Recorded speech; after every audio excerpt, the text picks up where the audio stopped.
Our hymn this week is Jesus, Refuge of the Weary, Lutheran Service Book 423. This hymn comes from Italy from the late 15th century.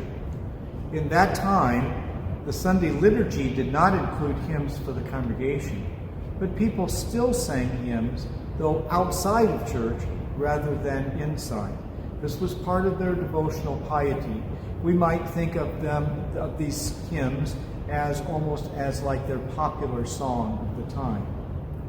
The author of this hymn, Girolamo Savonarola, was a dynamic and reformed-minded priest.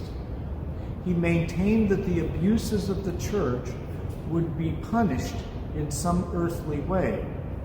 When forces from France invaded Italy, Savonarola was implicated.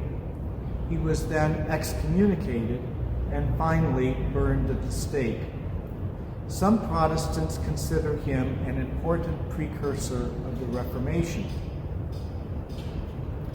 The translator of this hymn from Italian into English is Jane Wilde.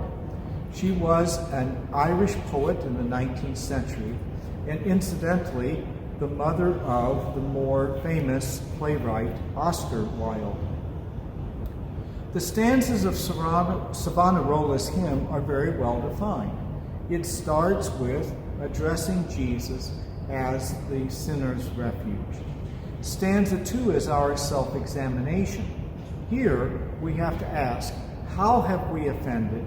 What does it mean to us? But then we also hear that it is still God's gracious love that saves us.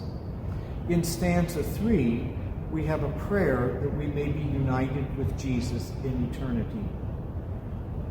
The tune associated with this hymn is of German origin. It is very straightforward.